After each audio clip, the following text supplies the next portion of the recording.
दरम्यान नाना पटोलेंनी दिलेल्या ऑफरवर ठाकरेंच्या शिवसेनेचे खासदार संजय राऊत आणि काँग्रेस आमदार विजय वडेट्टीवार यांनी काय प्रतिक्रिया दिली आहे तीही आपण पाहूया।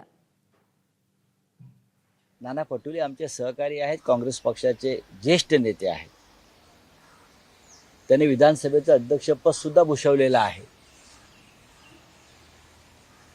राजकारणामध्ये काही अशक्य नसतं, राजकारणामध्ये सर्व शक्यता असतात। त्याचा सकारात्मक विचार करून पुढलं पाऊल टाकायचं असतं असं मानदारांपैकी आम्ही आहोत।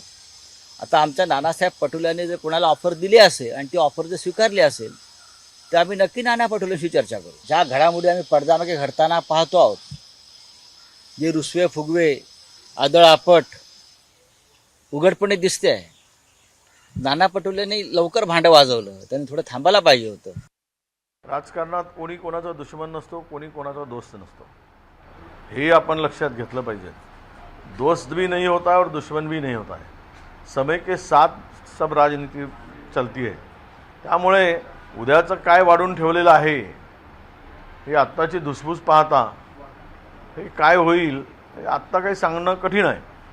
पण नाना पटोलेजींनी घाई केली एवढंच माझं मत आहे। एबीपी माझा, उघडा डोळे बघा नीट।